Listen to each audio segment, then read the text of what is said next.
We are back talking vintage sports from Nedick's at the Garden on 48th Street. Nedick's and the Garden are no longer here.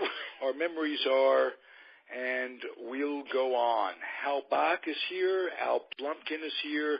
I'm Ralph Tyko with the Comfortably Zoned Radio Network, and we're going to talk some San Francisco 49ers today.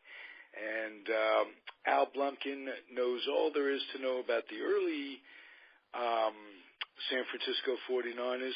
Hal Bock, you wrote a book on Steve Young, and I find that of all the competitions, sports competitions for position, the Montana Steve Young, I guess it was a competition. Montana was the quarterback. Young came in later. Totally different talents, totally different people.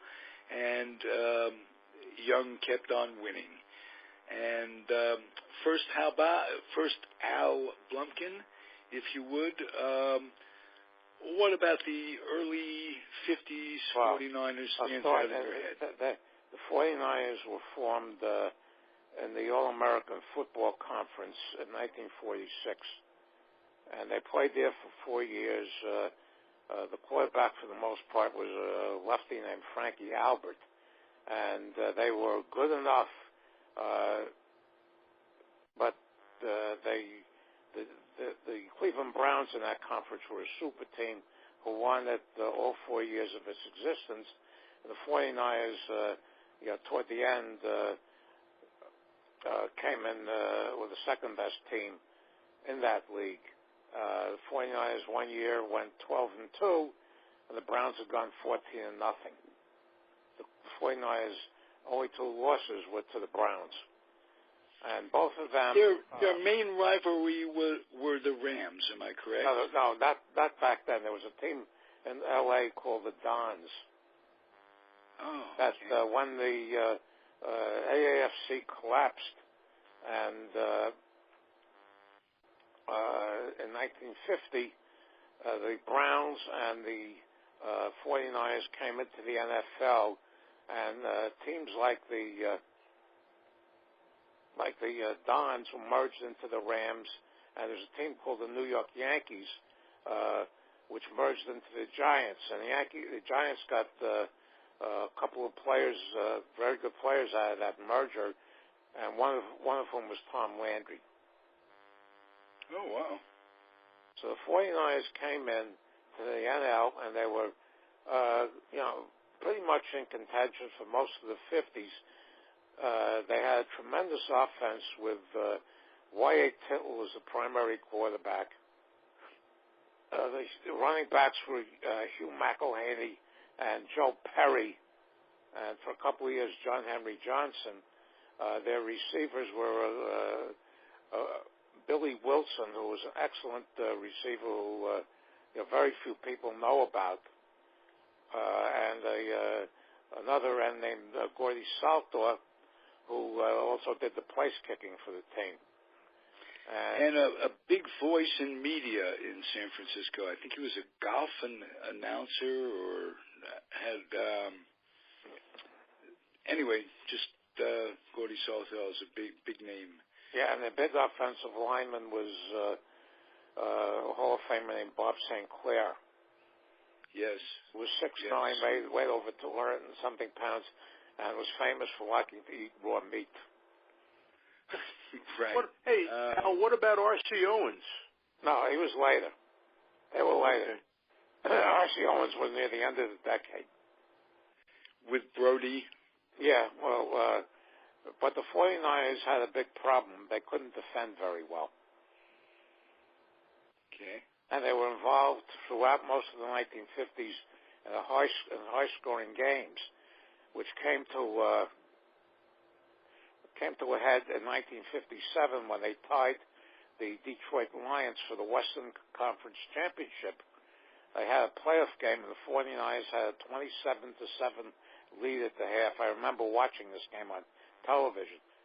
And the Lions came back and outscored them 24-0 in second half and won the game 31-27, and that was the closest that the 49ers had gotten to an NFL championship game during the 50s. Okay. And Leo Nomalini on defense. Was the big player on defense, but they really didn't have too much back there. Charlie Kruger, I remember, another big guy. Yeah, he was a tackle, but they really didn't have very much at the defensive backs or the linebacker positions. Okay. Hal, the Walsh era, a little bit. What stands out in your mind about that era, and what made Walsh so... by the way, they played in a dump called Kezar Stadium. It wasn't a dump, Hal. I've been to Kezar. It is a beautiful... It's still there. It was in a beautiful neighborhood. The problem was that it wasn't a dump. They just had no parking in the neighborhood around there. Anyway, and they later... The old Orange Bowl was like that, too, in Miami. In a actual neighborhood where people lived, and they would charge in San Francisco. They charge like $50 for their driveway for the game. Walk in the driveway. They did the same thing in Miami. We would drive past on our way to the Orange Bowl or a championship game, and you'd see people standing outside offering their driveways for $35, $50, and they were getting the money too because there was no place else to park. They did that in the old Kansas City Municipal Stadium. I saw a baseball game in 1972, and you're right. People were charging to park on their lawns. Yeah, because I'm parking there. Yeah. Anything about Walsh stands out in your head, Hal? A very cerebral guy. He, in a game that is predicated on brawn and blocking and tackling and tough stuff, Walsh was like a professor, like a college professor, which he came there from Stanford, from the University of California. He came from Berkeley, came to the 49ers, and they were smart enough to draft a guy named Joe Montana in the third round. Can you imagine? In the third round, they got Joe Montana, and Notre Dame. He turned that whole operation around. They were losers until Walsh and Montana came to town. Yeah, they were decent in the 60s with John Brody, but in the 70s, they really, really were pretty bad. Yeah. I think at one stretch they lost something like 20 straight games to the Rams. Montana was an exceptional quarterback. They got him out of Notre Dame. How he lasted until the third round, I don't know. I mean, he had a pretty good career in college, but the 49ers picked him in the third round, and almost immediately they became contenders shortly thereafter. He was a terrific quarterback, no question about it. And when they added Steve Young, they had a duo that was really unbeatable. And Young came from the United States Football League, USFL. President Trump had a piece of that action too. And I didn't know that. Generals. The New Jersey Generals, that's right. First time anybody really ever heard of them. Helped put the league out of business. Yeah. No, it's not the first time anybody ever heard of him. He's country out of business, so that's good experience for him, maybe. That's right. He was a big deal here in New York, and New York knew about him. And when he became involved in the USFL, all of the guys here, the writers here in New York who knew about him, looked at one another and said, "Uh-oh, this is not a good thing," and it turned out not to be a good thing for that league. So he had a knew about Trump before he became a national figure. Yeah, there was a letter that came out during the campaign last year from one of the other owners, basically threatening to see if Trump ever came near him, he'd punch him out. Okay. A lot of people feel that way, I'm afraid. But, we're getting what we wish for. He'll be impeached very shortly, and then came Pence. So I don't know if we're going to go from the frying pan into the fire over this, but it doesn't look very good right now. It doesn't bode very well for our country right now. Well, we've been through crises before. Steve Young came out of Brigham Young, didn't he? Pardon me, Alan? Steve Young plays college ball at Brigham Young, right? Yes, he did. Yes, he did. Nice Which segue, made him, Alan. I think there was some question coming out of Brigham Young about how good he could be, because I remember a time Brigham Young was the national champion, and everybody said, well, who did they play? They didn't play anybody. Well, they played everybody who was on their schedule, and they won every game. But there was some question about his capabilities, and so he wound up in the USFL. He played in I think it was Tampa in the USFL before he came to the 49ers. But he was a terrific quarterback, no question about it. What was the transition like from Montana to Young? Not a comfortable one, because Young was waiting in the wings, and Montana knew it, and Young was younger. To play on words, Young was younger, and he was clearly the future of the franchise, and they were just waiting for Montana to move on, and eventually he did. He moved to the Kansas City Chiefs for a year or two, but he was done by then, and Young he was stepped effective. right in. Wasn't he effective with Kansas City? Fairly? Not terribly. I mean, I know he took them to the playoffs one year, but he was not the Montana of old. He was not the guy who marched his team 90-some yards to the winning touchdown in the Super Bowl, and in the middle of it, pointed out to his teammates, "Hey, look, there's John Candy in the stands." The actor John Candy, and the guys are on the field, and we're driving for the winning touchdown, and you're looking in the stands at John Candy? Well, that was Montana. He could do stuff like that. Now, Montana was rookie. He's what they used to call cool as Jewel. That's guy, right. Montana was rookie year was 1981, and the year before he came to the 49ers, they won something like 3 games. Well, and all of a sudden, they're in winning the Super Bowl the next year. Yeah. Right. And Walsh was the coach of that 3-win season. Was part of the Paul Brown tree, and Walsh left the Bengals because he thought when Brown quit coaching he would get the head job there. He came out of college, though, didn't he, when he came to the 49ers? Yeah. I think he was from Bengals college. I think he was from Stanford when he came out. Oh, Stanford. Yeah. I think you're right. Right, yeah. And he, because I think he may have had Plunkett there. No, he was that was too early. Plunkett was ahead of him. But, but he went to college when, he lost out on the Bengal head coaching job, which, from what I understand, created a lot of bad blood between him and Paul Brown. And the 49ers brought him in. They brought in Montana and Jerry Rice and Roger Craig and Ronnie Lott and, everybody there. And the team turned overnight. It turned into a winner. Yeah. And they were a terrific recommended team. For that job by Al Davis, if memory serves, was Walsh.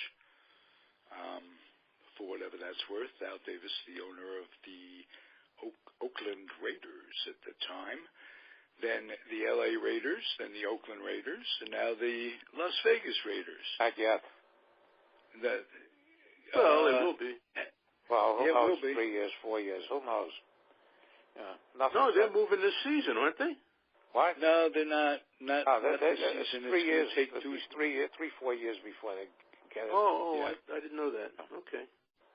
But it's fairly final, from what I understand. Yeah, and basically, from what I heard, that somebody big pulled out of the financing of the stadium in Las Vegas, so that set it back a year. So who knows? A lot of things can happen between now and then.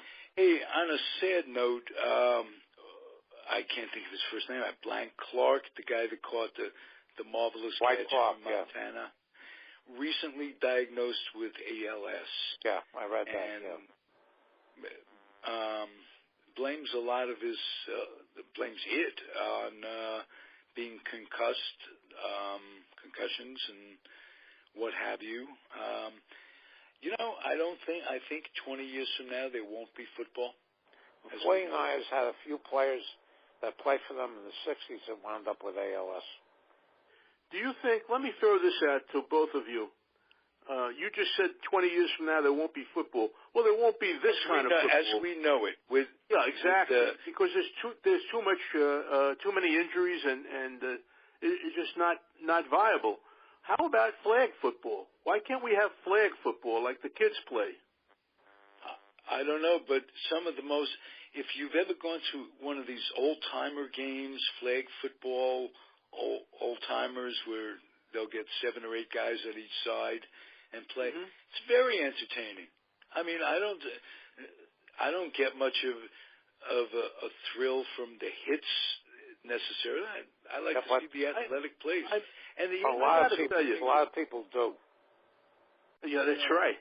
I have to tell you, though, I was covering a game one time in Philadelphia, and at the end of the game, they let the writers go down early from the press box to get through the crowd so that they could have access to the clubhouses. And in almost every stadium, they do that. And in Philadelphia, they led the writers down to the sidelines. Now I'm watching the game from the press box, and it's a blowout game. I don't remember. I think it was Miami and Philadelphia. And it was a blowout. It was like 25, 30-point difference. So you figure, well, okay, the game is over. We're going down. We go down to the sidelines, and I could not believe the hitting and the speed and the collision that was going on in a blowout game with a minute and a half, 2 minutes to play. And I thought to myself, my God, imagine if this was a close game and a competitive, they'd be knocking each other's heads off. And this is how that NFL plays. I mean, they play a rough, tough game. Collision, it's a collision sport, and injuries are bound to happen, and they do. And we see the debris afterwards, as you mentioned, Dwight Clark, and how many players have been diagnosed with brain injuries, and Junior Seau, that horrible suicide that Junior Seau committed, and on and on. It's endless.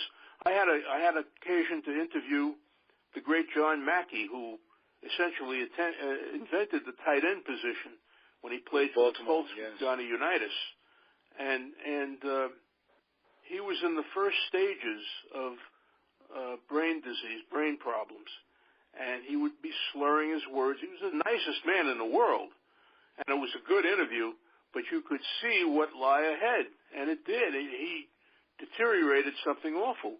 And in fact, the NFL named its pension program, or I guess it's the injury program, the 88. The 88 is the 88 that John Mackey wore. So it's in his John honor. Mackey. That's nice that they did that. All that said about the NFL taking care of the players with the 88 and all that, Jerry Jones comes out a couple of months ago, and even though it was all voted on, it was all approved, he stands in front of the microphone and says, I'm against this. I don't think the players were that hurt, this, that, and the other thing. Yeah, nobody's hitting him. Money. Pardon? I said nobody was hitting him. Yeah, he wasn't getting hit. I don't know if he's just trying to save some future dollars, a payout to some poor old guys who either don't have their senses or don't have the capability of walking around without Jones help. Is going into the Pro Football Hall of Fame. Right. This summer. Exactly. I think when I heard that he was eligible and elected, this is a guy whose franchise hasn't won anything since 1995, and they haven't been there most of the time. And just because he built the Jerry world, and was made a tremendous amount of money with that team, that's to me it's like putting Tom Yorkie in. in baseball. Well, or Walter O'Malley or Bill or Kuhn, not Bill Kuhn. No, I'm talking about owners in specific. Yeah. I have a big problem with Tom Yorkie. Oh, racist. Why, over racism? Yeah, racism, and they never won a World Series under his ownership for 50 years. Right. But to put Jerry Jones in there, Jerry Jones is, to me, is a, listen, they're putting Bud Selig in the Baseball Hall of Fame. Yeah, I know that. Well, I said when some people complained about that on Facebook, I said they lowered the bar when they put in Bowie Kuhn. Maybe when they put in Ford Frick. Yeah. Well, that is true. Anything about Steve Young, Hal Bock, that stands out from when you wrote the book? Anything you were surprised about in research for the book? No, I mean, I pretty much knew his story. I think that he was really the first player that I can remember who moved from the USFL to the NFL as a star. He was a star in the USFL, and he went to the NFL. For Buffalo. Who was that? Jim Kelly, quarterback for Buffalo. Yes, that's right, Jim Kelly, also in the Hall of Fame. Yeah. But Young, Young was moving into a situation that was difficult because there was Joe Montana with all these Super Bowl trophies, and how are you going to dislodge him? Well, you're going to just have to wait, and he did. And he was, when the time came, he was ready to take over, and he did a great job and won the Super Bowl for the 49ers. So that was proof positive that they had the right guy to wait in the wings for Joe Montana to get old. Right. Young was a terrific player. Showed me a lot about Montana's ego at the very end. Now, between John Brody and Montana, they didn't have very much. Sort of like they do now. Yeah. Speaking of which, what do you think about the blacklist for this quarterback who took a knee during the national anthem? He hasn't signed with anybody. That's the guy from the 49ers. I guess the owner. And if you go back as little as 4 years ago, and you look at the magazines, the football magazines, and how players were rated, this guy was terrific. He almost took them to a Super Bowl. He took them to a Super. They played in the Super Bowl with him. Almost won the Super Bowl. Exactly. That's right. I think he was kind of going downhill, skill-wise, before the national anthem sit-down. I think you're right. But I would point out to you, here in New York, and Alan can confirm this, we have a football team called the Jets, and they have signed a quarterback, a veteran quarterback, Josh McCown? Yeah. He's about 48 years old. Yeah, I mean, why would they pass up the kid from San Francisco, who's probably 10 years younger, who has maybe some potential? This is a team on the rocks. I mean, they are going to. I can't imagine how they're going to win any games this season. They've completely shredded their roster, and here is this kid sitting out there and can't get a job. No, the thing is that the owner of the Jets is Woody Johnson, who's now the ambassador to Great Britain because he's a big supporter of you-know-who. Yeah. Okay, and basically I think the general mentality of the owners right now is they don't think that Kaepernick is worth all the baggage he's carrying because of what he did. My experience with the NFL has been that if you can play the game, they look the other way about the baggage. They're concerned with winning, blocking and tackling. That's what they talk about. This is not and very. I think that they would look the other way. I mean, there are examples of players. Any of these clowns that are outsized personalities or have committed domestic violence or anything like that. This is insulting the flag. That's the way it's perceived. Nevertheless, and you're right, and I agree with you 100%. although there is the other argument that, he's insulting the flag, but the flag represents the right to insult it, really. The flag represents individual rights in this country. A lot of people and a lot of speech holders don't see it that way. I know. Yeah, the NFL has spent, ever since the days of Pete Rozelle, wrapping itself around the flag. No question about it. Okay. No question like all the sports have. The NFL takes it a step further. So they don't want to alienate. They perceive if somebody signs him, they're going to alienate whatever fan base they have by signing just by the act of signing him. Well, he said he wasn't going to do that next season. He said he would stand in respect if he wants to to the play flag. football, he can go to Canada for a couple of years. If he does well there, he can come back. He may have to. But there are teams in this league who have quarterbacks who are not as good as I know that, yeah. And one in our town right here. They play the Browns sometime in October, and they're already referring to as Tank Bowl. Now there's a kid at Southern Cal who's that's the one. Hotshot quarterback, right? Sam Darnold, yeah. Yeah, and that's the guy that everybody wants. So they'll all lose all their games, and they'll toss a coin to see who has the number one pick. Gary Myers in the Daily News last Sunday listed a lot of quarterbacks that have come out of USC who have been, shall we say, less than stellar, including the immortal Mark Sanchez.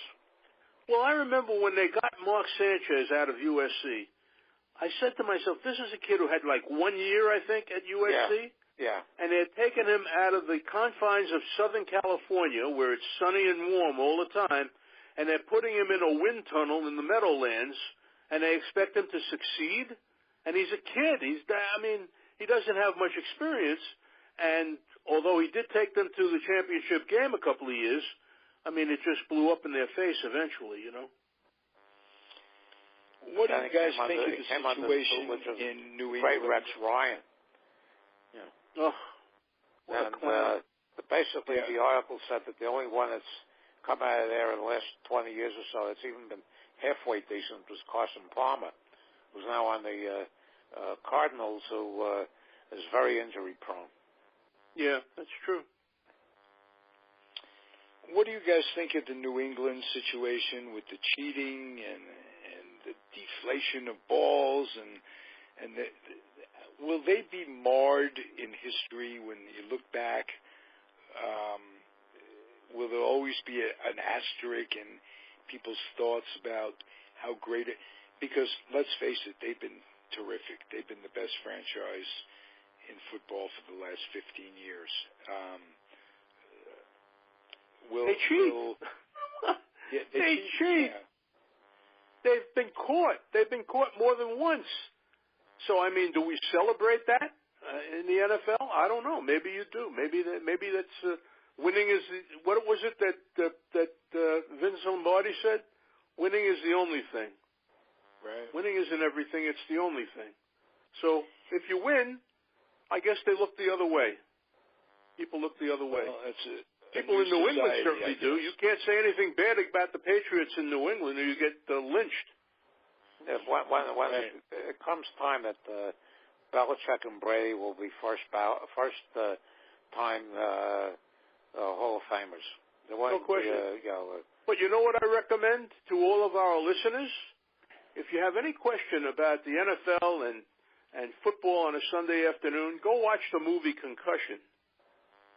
Go see that movie, and you'll come away with a different view of Sunday afternoons. I think I did.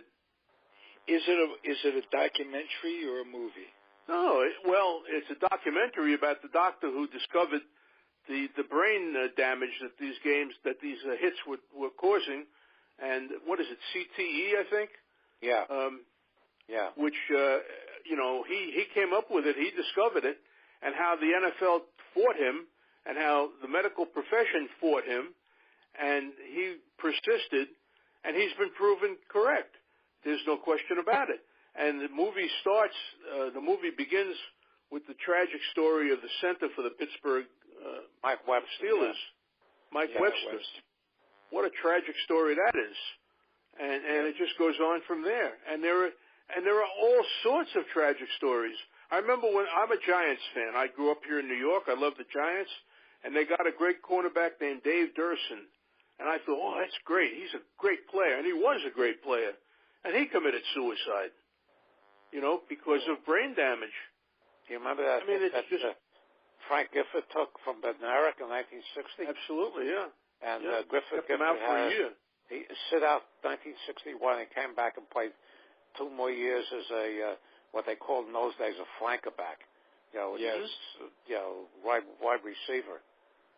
But he was never really the same after he took that hit. That was a clean hit. But at least he lived. Yeah. Yeah. What about the one that Jack Tatum put on that Stingley? Exactly, Darryl Stingley. Put him in a wheelchair. I mean, it's just a violent game. There's no question about it. And as Ralph said, in 20 years we may not have football. Certainly not the football we see today, with the hits that go on and just it's brutal. It's a brutal game. Teams in the late 50s. CBS did a program called The Violent World of Sam Huff. That's right. Right. It was. It was a linebacker for the Giants at that point, and it was basically showing of hit upon hit upon hit. And remember this: his battles with Jimmy Brown. Yeah. Remember this: the players of that era were not nearly the size of the players of this era. No, they weren't paid. They weren't paid nearly as much either.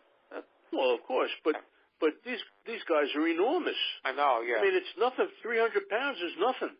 You think a lot of these guys are on steroids? Oh, absolutely. I don't know. Who knows? Probably. I don't know. Well, I think so. The Minnesota Vikings of the 60s had a center who's in the Hall of Fame by the name of Mick Tingelhoff. He weighs 210 pounds. Well, Ray White Tecker couldn't have weighed much more than 200. 210 pounds for a lineman. You couldn't find anybody close to that nowadays. No, it's a different era. Things were different. Thank you, gentlemen. This was a good show.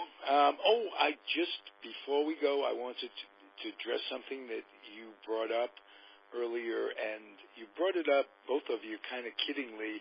They'll dump some games, and they'll get a draft choice. It's not just football. I know basketball as well. I don't know about how hockey drafts, if they draft worst team first, that type of thing. That in itself, that's been going on a lot of years. There's a lot of rumors about teams tanking games and this, that, and the other thing. Can't they come up with a different way of choosing draft choices, of making it? The only way the solution is to do away with the draft. And the draft was put make everybody a free agent because of the Yankees. Yeah, make everybody a free agent as an equalizer, because before the baseball put the draft in, the high school players or whoever could sign with anybody, the highest bidder, which most of the time was the Yankees. I think it was Rick Monday who was the first draft choice. And Rick Reichert of the Angels, when they paid him what was a ton of money back then as a high school free agent, a college free agent, that was the one that triggered the creation of the draft. There was accumulation of a lot of money being spent, and a lot of these bonus babies are not producing. Well, one of the things they tried is that if you passed a certain level in your payment of a bonus, you had to keep the guy on your roster for a year. 2 and years. Sandy Koufax was a great example of that with the Dodgers. He didn't pitch. The Yankees have 2 guys on the Stengel, Tommy Carroll and Frank Legion. Neither of whom was any good. And hated by Stengel, both of them. Bitch having to keep these guys on the roster. They're taking up spots from guys who could be useful. Right. And let me remind that a future Pittsburgh Pirate sat on the bench in 1954 with the New York Giants. He was with the Montreal Royals in the International League. He was Dodger property. Clemente? Yeah, he played about half the games. No, I'm talking about Paul Geil. Paul Geil was he and Amalfitano were known as Jingles and Jangles. He was a great football player at Minnesota, wasn't he? Somebody, one of the, I'm in a group that on Facebook of Pirate History, and somebody put up a picture, a baseball card of him, and I said he was a two-time All-America at the University of Minnesota. He made the wrong choice. So I put down. Right. Yeah. But Al, you must admit he had some good numbers in the 1960. He was hardly. He was an afterthought, and he wasn't even. Not so much so. He pitched quite a bit. No, my favorite story about picking baseball over football or vice versa. I had a conversation with the late great Joe Garagiola about bench jockeying. And he said, one of the best bench jockey stories I could tell you, he said the outfielder, the catcher rather, Vic Janowitz. Vic Janowitz played football at Ohio State. And he was a catcher. But now, he's behind the plate one game, and there's a pop foul behind the plate, and goes back for it, and he's circling a little bit under, a little unsteadily under this pop foul. And Garagiola said the bench yelled at him, make believe it's a fair kick. Well, a fair punt, Make believe you're catching a punt. Call for a fair catch. He played 2 years with the Washington Redskins before he was involved in a severe oil accident that basically ended both his careers. Yeah.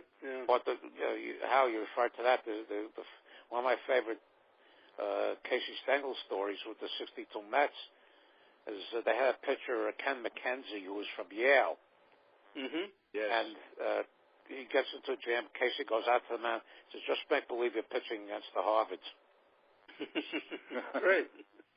Didn't help. Jay Hook. He was the only pitcher over 500 on that team. Yeah, on that team. He was 5-4. He was 5-4. Yeah. Great memory. Jay Hook was another highly educated engineer from Northwestern. Mechanical engineer. I think Jay Hook could describe the mechanics of a curveball. He just couldn't throw it. Right. He said he was the lowest paid alumni of his class at Northwestern. Yeah. And he was a major leaguer. But times have changed. Now, if he was a major leaguer, he can go back and buy Northwestern. Yeah, if he was a major leaguer, you can get cut 10 times and still wind up pitching for somebody. Right. That's very true. Okay, next week we are on hiatus. The week after, Leanne Worsley joins us. She is Gump Worsley's granddaughter. Oh, wow. Oh, boy. And she has great stories about her grandfather. I may be mistaken. She may be Gump Worsley's daughter. She's a mother. She's raising at least one child of her own. But I look forward to that because, Hal, I remember distinctly you working for the Rangers. And Gump was our goalie. And Gump was our goalie. Yep, and he was a good one. Unfortunately, he certainly was. Some bad Ranger teams. He went on to be a winner in Montreal. Yep. His name is on the cup. Yep.